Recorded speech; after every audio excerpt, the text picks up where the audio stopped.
Good morning. Good morning. I hear this is Dr. Brenda Esch and Shoshana. How are you? Beautiful to see you. Be back with everyone on Mother's Day. Happy Mother's Day to all. And we'll talk about that in a moment. But first, what I would like to do is I would like to say that this is another little talk in our series of simple solutions in a complex world. And today we're talking about being a mom. What does it mean? It's Mother's Day. It's a day where mothers are being celebrated. And what does it really mean to be a mother?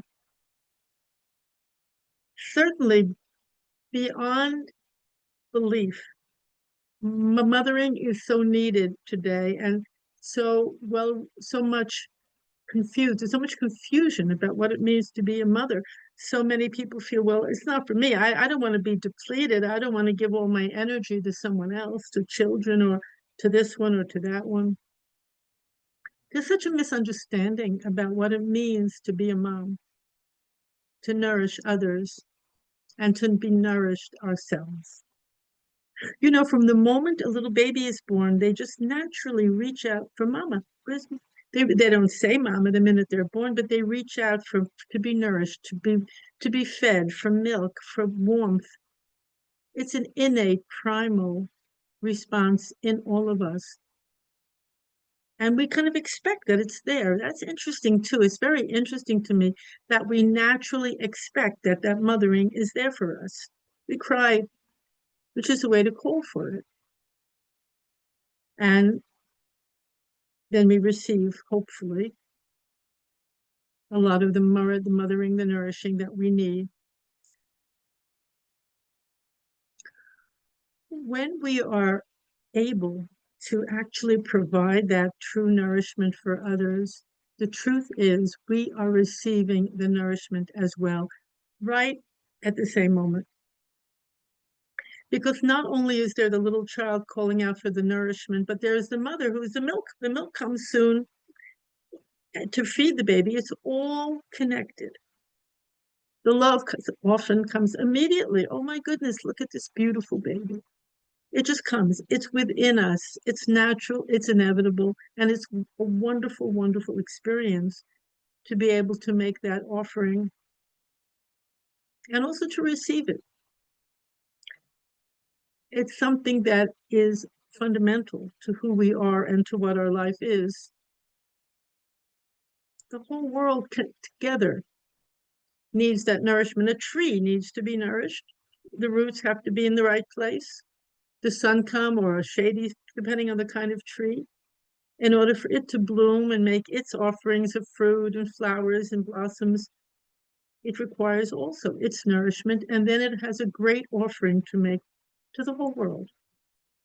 And you are like the tree. Everyone is. We all have great gifts to offer. Each tree a little different, each person different, different kind of fruit, different kind of flower, each beautiful in its own way.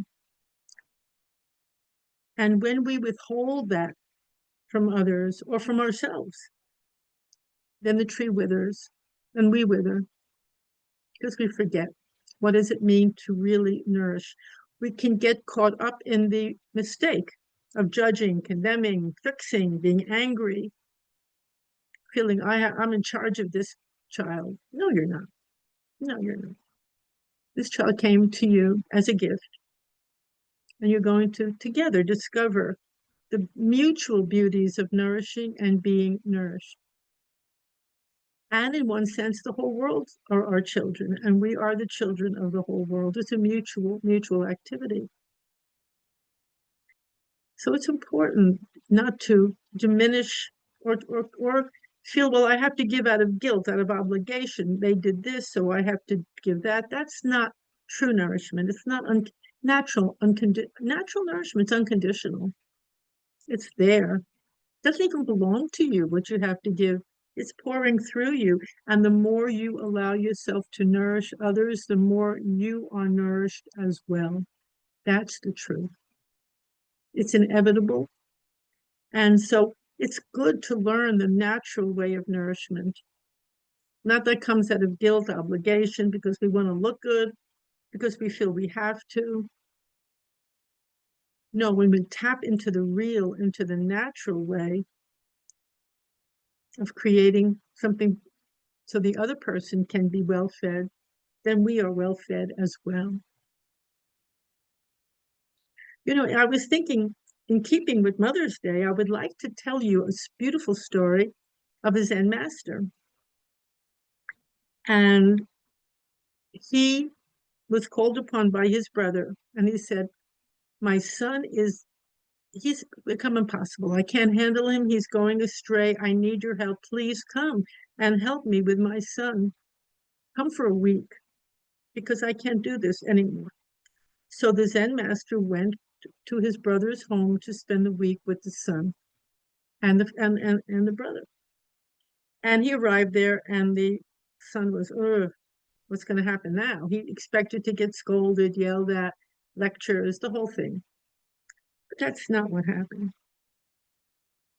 The Zen master arrived, he greeted everyone, and then he had decided he was just going to accompany the young man wherever he went that week. He was going to join him along in his journey. Now, we know it said you cannot know another person unless you've walked a mile in their shoes. So the Zen master was taking off his own shoes and going along with the young man to see what's his life really like, where does he go, what does he do. He was just joining him, and so along in his usual routine, the young man had another consciousness with him, that one of the Zen master, who was exploring what it was all really like with him. Not putting any expectations on the young man, not yelling at him, just being with him fully. Became a friend. Well, this was wherever this young man went that week, his uncle came along, the Zen master came along, and the young man, it was getting very irritating and very hard, and he was waiting and waiting for him to yell at him and give him a hard time, just waiting for it. But that never happened. It didn't come. The hard time never came. The young man almost wanted it. He almost wanted the punishment. Maybe he was looking for it. Maybe he enjoyed it. Who knows? He didn't get that opposition, though. The Zen master was just being with him as he was, without, and even in his heart, he wasn't judging him or hating him or rejecting him. He was being with him, experiencing the whole situation. Then the week passed. It was time for the Zen master to go home. And suddenly it hit the nephew. Oh my goodness, he was going to miss his uncle. He enjoyed his company. He was struck. He went running to his uncle's room to say goodbye. And there was the uncle packing. And the uncle looked at him and he looked at his uncle. And then the uncle bent down to tie his shoelaces. And as he did, tears began streaming down his face. The young man looked at those tears and he was shocked. He couldn't move. He was thunderstruck. He became silent. Those tears spoke much louder than any lecture could. They went right into his heart, as did his uncle's behavior all week long. He said, why is he crying? Is he going to miss me? Is he sad for me? I mean, who knows? It was just him and the tears and the uncle. Well, after the uncle left, that young man could not resume his old way of life. He couldn't. Why not? What happened?